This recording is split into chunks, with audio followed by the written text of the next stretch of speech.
दो गैंग्स जो सबको आतंकित कर रहे थे, अब वो सभी एक ही स्थान पर हैं। एल साल्वाडोर के राष्ट्रपति ने यही कहा। उन्होंने पूरे देश को बदल दिया। कई दशकों तक दुनिया की अपराध राजधानी रहने के बाद आज ये दुनिया के सबसे सुरक्षित देशों में से एक बन गया है। और ये सब हुआ इस राष्ट्रपति की वजह से। वो नाइब बुकेले हैं। वो अरब वंश के हैं। उनके पूर्वज 19वीं सदी की शुरुआत में एल साल्वाडोर चले गए थे और वो फिलिस्तीनी मूल का है। उनके 2019 में पदभार ग्रहण करने के बाद से उन्होंने देश को बदल दिया है। हम सिकॉट जेल के गेट पर हैं। सिकॉट, जरा इस सुरक्षा के स्तर को देखिए। इसे गैंगस्टर्स और आतंकवादियों की जेल के रूप में जाना जाता है। उन्होंने मीडिया को इस दृश्य को पूरी दुनिया में प्रसारित करने के लिए आमंत्रित किया ताकि कानून तोड़ने की हिम्मत करने वाले किसी भी व्यक्ति को रोका जा सके। यहाँ आसपास कोई सिग्नल नहीं है पूरी जगह में। चलो अंदर चलें। हेलो, आप कैसे हैं? आपका स्वागत है। मैं आतंकवाद निरोधक केंद्र का डायरेक्टर हूँ।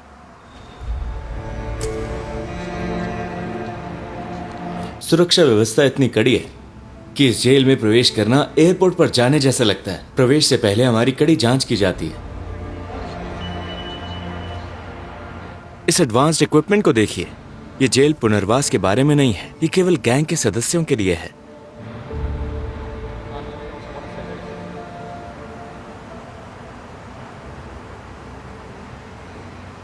ये अनुवाद के लिए। वहां 2 और गेट है। ये दूसरा चेक पॉइंट है। ये एक स्पेशल इंस्पेक्शन रूम है।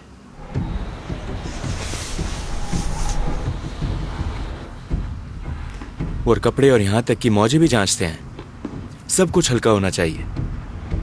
चलिए शुरू करें।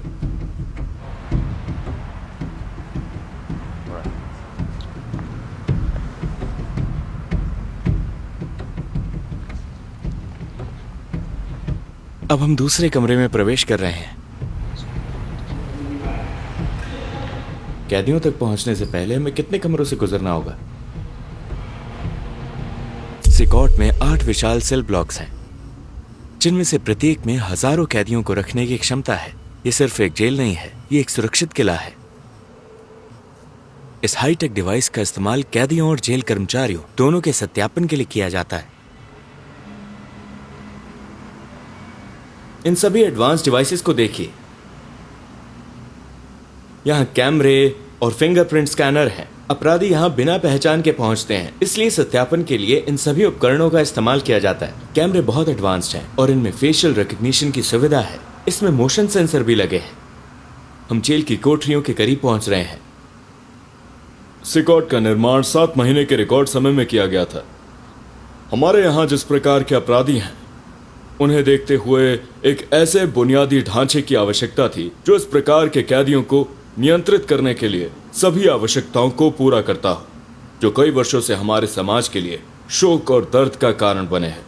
इस इंफ्रास्ट्रक्चर में अंदर आने और बाहर जाने के लिए एक सिंगल गेट है। इसके अलावा सिकॉट का जन्म क्यों हुआ था? सिकॉट का निर्माण आपातकाल की घोषणा के बाद किया गया था। बड़े पैमाने पर गिरफ्तारियां होने के कारण अपराधियों को रखने के लिए एक बड़े जेल की आवश्यकता थी। ये लैटिन अमेरिका की सबसे बड़ी जेल है, जिसका आकार 8 फुटबॉल मैदानों के बराबर है और इसकी क्षमता 40,000 कैदियों को रखने की है। इसके अंदर दुनिया के सबसे खतरनाक अपराधियों में से कुछ और लैटिन अमेरिका के 2 सबसे बड़े गैंग मौजूद हैं। ये गैंग है बैरियो 18 और MS-30। अब हम उन्हें देखेंगे और अब वो सलाखों के पीछे हैं। बहुत कम लोगों को अनुमति दी जाती है। मैं शायद पहला अरब व्यक्ति हूं जिसे अंदर फिल्माने की इजाजत मिली है। इस जेल से भागना कितना मुश्किल है? यह नामुमकिन है। जेल के चारों ओर 15 मीटर ऊंची कंक्रीट की दीवारें हैं, जिन्हें कांटेदार तारों और 19 वॉच टावर से सुरक्षित किया गया है। उन्होंने कहा कि यहाँ से भागना असंभव है। यहाँ अत्यधिक सुरक्षा है। जेल की सुरक्षा 600 सैनिक और 250 पुलिस अधिकारी करते हैं। ये यहाँ के गार्ड्स हैं। मैं जेलों के बारे में एक वीडियो सीरीज बनाऊंगा, लेकिन पहले आइए इस वीडियो को 2 लाख लाइक्स तक पहुंचाएं। हम अब शस्त्रागार जा रहे हैं। ये देखिए, यहां पर एक शस्त्रागार है। यदि कोई भागने के बारे में सोचता भी है तो देखिए कि उसका क्या होगा। एल साल्वाडोर ने गैंग्स के खिलाफ युद्ध की घोषणा की। देखिए, हम आ चुके हैं। हम यहाँ हथियारों के गोदाम में हैं।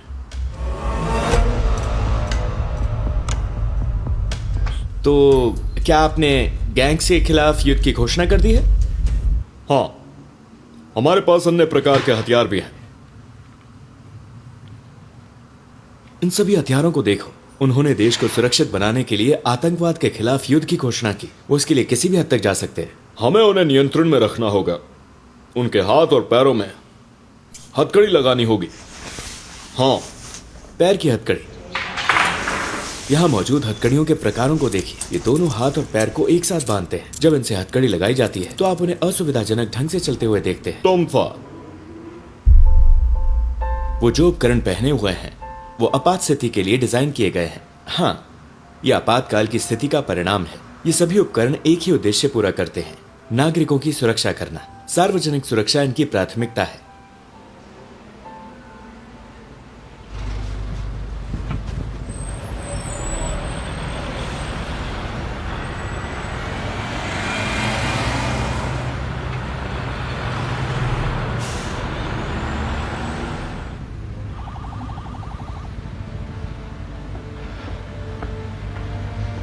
जहां तक जेल अधिकारियों की बात आती है, या उन्हें कुछ विशेषाधिकार प्राप्त हैं। ये गार्ड्स के लिए है, कैदियों के लिए नहीं। कैदी अपनी कोठरियों से बाहर नहीं जा सकते। क्या आप और यहाँ के गार्ड्स देश की सुरक्षा के लिए जिम्मेदार महसूस करते हैं? क्योंकि अगर ये गैंग मेंबर्स भाग गए, वो हाँ, यही बात देश को सुरक्षित बनाती है। आपकी सेवा के लिए धन्यवाद। धन्यवाद जी। ये शेविंग के लिए है। आप सोच रहे होंगे कि ये कैदियों के लिए है, लेकिन असल में ये गार्ड्स के लिए है। उनका अच्छे से ख्याल रखा जाना चाहिए क्योंकि वो दुनिया के सबसे खतरनाक अपराधियों से घिरे हुए हैं।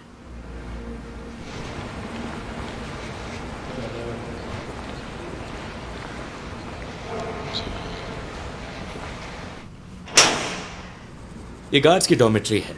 वो यहाँ 5 दिन काम करते हैं, इसके बाद 5 दिन की छुट्टी होगी। अपराधियों के सामने पूरा दिन रहने से होने वाले तनाव को कम करने के लिए ऐसा किया जाता है। ये जिम गार्ड्स के लिए है। ये सब गार्ड्स की भलाई के लिए है।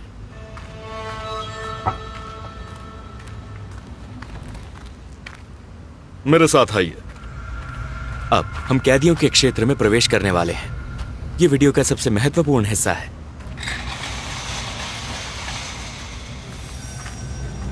दुनिया के सबसे खतरनाक गैंग लीडर्स बस कुछ ही कदम दूर हैं। एक बार जब वो सीकॉट में प्रवेश कर जाते हैं तो फिर कभी बाहर नहीं निकल पाते। इस गेट से अंदर जाने के बाद वो फिर कभी बाहर नहीं आते। अब हम सेल्स की ओर जा रहे हैं।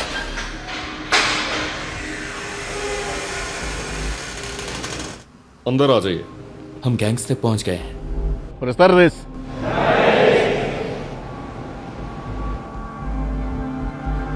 उनके परिवार के किसी भी सदस्य को उनसे मिलने की इजाजत नहीं है। दोनों गैंग्स को एक साथ जेल में रखा गया है। इनमें से प्रत्येक ने 200 से अधिक लोगों की हत्या, बलात्कार तथा कई अन्य अपराधों में भाग लिया था।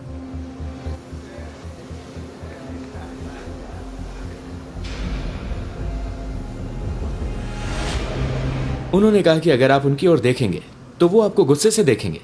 चलो देखते हैं। जैसे कि आप देख सकते हैं, उनमें से हर एक ने सफेद यूनिफॉर्म पहनी है। टी शर्ट, सफेद शॉर्ट्स और सफेद चप्पल। उनके पास अंदर बस यही चीजें हैं। वहां कोई गद्दे नहीं है। वो वहां मौजूद लोहे की सतह पर सोते हैं। यहाँ भारी संख्या में गार्ड मौजूद हैं। ऐसा लगता है जैसे देश में युद्ध चल रहा है। सभी कैदी एक जैसी सफेद वर्दी पहनते हैं। हाँ,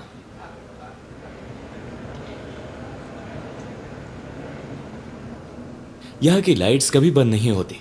वो 24/7 चालू रहती हैं ताकि कैदियों को समय का पता न चले और गार्ड उन पर नजर रख सके।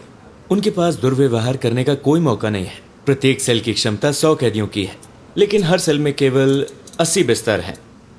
उनके पास ठंड से बचने के लिए कोई कंबल या अन्य सामान नहीं है। 24 घंटे नियंत्रण और निगरानी। गार्ड्स के अलावा हमारे पास कैमरा सिस्टम है जो हमें हर गतिविधि पर रियल टाइम मॉनिटरिंग की अनुमति देती है।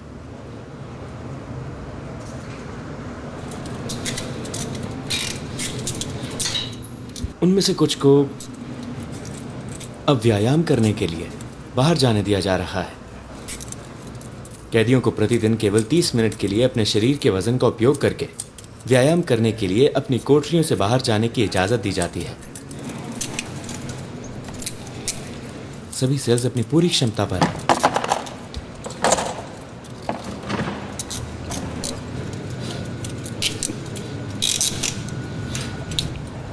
ऐसा लगता है जैसे ये किसी फिल्म का दृश्य है। सिकॉट।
Solamente hay un clamor, abre los cielos sobre nosotros, abre los cielos, Señor, a llover.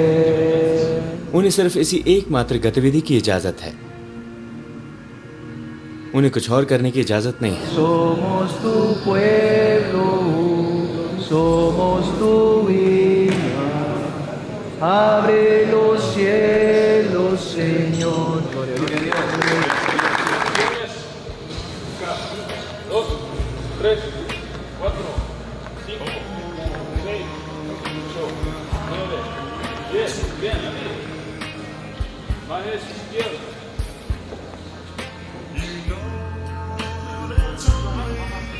उनके टैटू से पता चलता है कि वो किस गैंग से संबंधित हैं। गैंग के टैटू वाले किसी भी व्यक्ति को तुरंत गिरफ्तार कर लिया जाता है। पुलिस के पास एक खास टैटू का कैटलॉग है जिसमें हर निशान एक गैंग से जुड़ाव दिखाता है। कुछ गैंग के सदस्यों ने अपने टैटू बदलने की कोशिश की, लेकिन वो नाकाम रहे।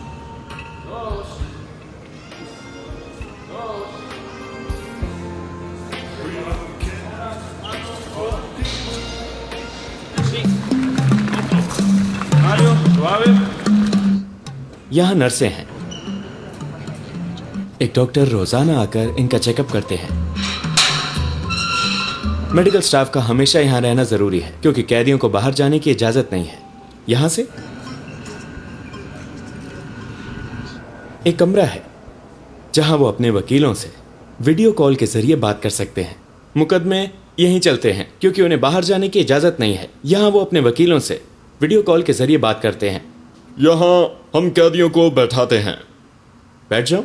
स्क्रीन के जरिए हम अदालत को और दूसरे जेलों को देख सकते हैं जो एक ही सुनवाई से जुड़े हैं। जी हाँ, यहाँ हमारा क्लिनिक है। इस शानदार जेल के अंदर ये सारे कमरे देखो। ये इलाज और इंजेक्शन देने की जगह है।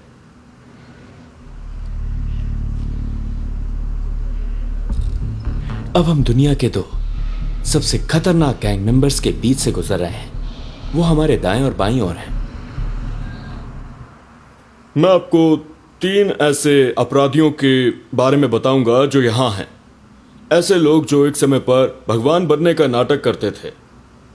वो तय करते थे कौन जिएगा और कौन मरेगा। वो हमें इन 3 अपराधियों के बारे में बताएंगे। हाँ, अपना मास्क उतारो। और हम इनके अपराधों के बारे में जानेंगे। वो समाज के लिए बहुत बड़ा खतरा थे। उर्फ एल सेको, बैरियो 18 गैंग का सक्रिय सदस्य। इस शख्स पर गंभीर हत्या का आरोप है। इसे 100 साल से ज्यादा की जेल की सजा मिली है। अपनी शर्ट ऊपर करो। उनके टैटू बताएंगे कि वो किस गैंग से संबंध रखते हैं। इसने 5 लोगों को मारा। उसने उन्हें सिर्फ इसलिए मार डाला क्योंकि वो उसके इलाके में आ गए थे। घूमो। उन सभी के शरीर पर टैटू हैं। वो MS-13 सदस्य हैं। वो देखो।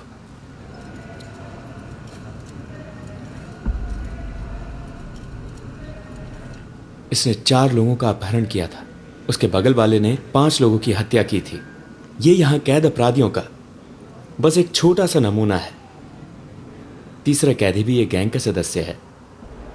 इसने एक जवान लड़की को मार डाला जिसका एथलीट बनने का उज्जवल भविष्य था। बाद में उसने उसकी हत्या कर दी। अपनी शर्ट ऊपर करो। उसने उसका भविष्य छीन लिया।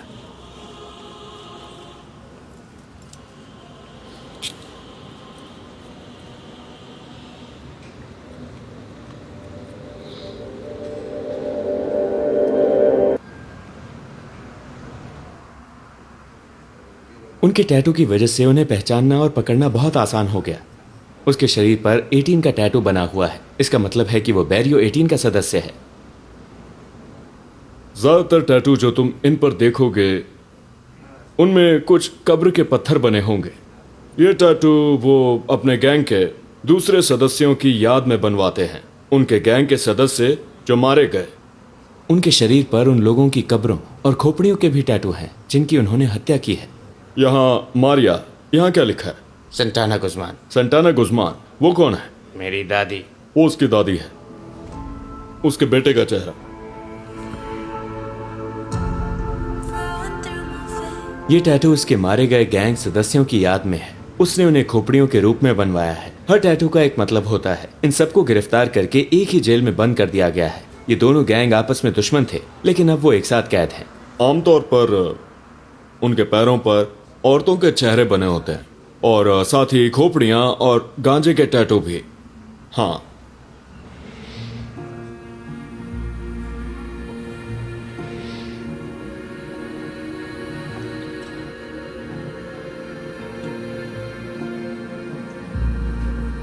शुक्र है मैं बहुत दूर रहता हूं। अगर इनमें से कोई भविष्य में मुझे पकड़ लेता तो मैं बहुत मुसीबत में पड़ जाता।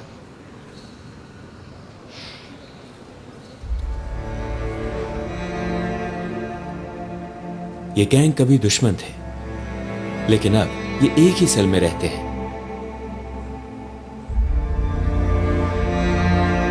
उनकी पूरी जिंदगी इस सेल के भीतर सीमित है। वो कभी बाहर नहीं जा सकते। ये उनका टॉयलेट है। क्या आप देख रहे हैं? ये वहां कोने में है। ये 2 साल से यहां है। जैसे ही जेल खुला, सारे अपराधियों को यहां भेज दिया गया। गार्ड इस डर से अपने चेहरे ढक कर रखते हैं कि कहीं कोई कैदी बाहर किसी से संपर्क करके उनके परिवारों से बदला न ले ले। हाँ, अब हम सॉलिटरी कन्फाइनमेंट की कोठरियों की तरफ जा रहे हैं। जो भी कैदी बदतमीजी करता है उसे यहां डाल दिया जाता है। यही चीज उन्हें लाइन में रखती है। यहां कोई लाइट नहीं है। ये सॉलिटरी कन्फाइनमेंट सेल है। यहाँ केवल एक सीमेंट स्लैब है। ये सॉलिटरी कन्फाइनमेंट सेल है। अगर कोई कैदी बदतमीजी करता है तो उसे 15 दिनों के लिए यहां डाल दिया जाता है।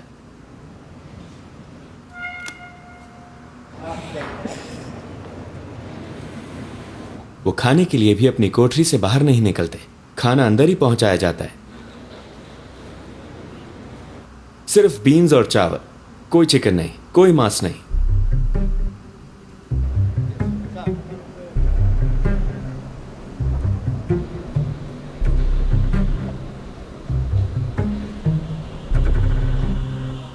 बाद में मैंने एक गैंग के सदस्य का इंटरव्यू लिया।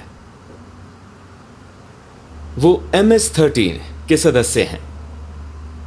उसने कितने लोगों को मारा? 30। उसने 30 लोगों की हत्या की है। क्या हम उसके टैटू देख सकते हैं? देखो,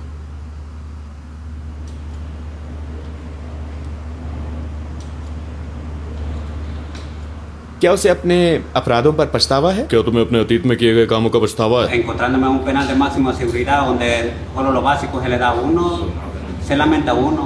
Quizá uno se hace fuerte durante el día, pero en la noche uno se lamenta y llora, encontrándose en esta condición.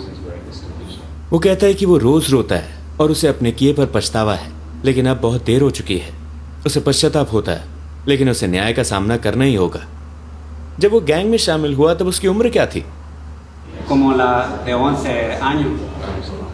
वो सिर्फ 11 साल की उम्र में गैंग में शामिल हो गया था और अब वो यहाँ सेकॉट में है। राष्ट्रपति ने जो किया वो साहसिक और शानदार था। जब वो पहली बार 2019 में चुने गए थे तब उनकी अप्रूवल रेटिंग लगभग 50% थी। आज अल साल्वाडोर ने संपूर्ण स्वतंत्रता और सुरक्षा के मामले में, लेकिन 2024 के चुनावों में वो 85% वोटों के साथ जबरदस्त बहुमत से जीते। सभी रिकॉर्ड तोड़ दिए हैं। ये पूरे पश्चिमी गोलार्ध में सबसे सुरक्षित देश है। क्यों? क्योंकि पहली बार लोगों ने सुरक्षित महसूस किया। ये सिकॉट जेल के हमारे दौरे का अंत है। आपने इस एपिसोड से क्या सीखा? इस राष्ट्रपति से हम बहुत कुछ सीख सकते हैं।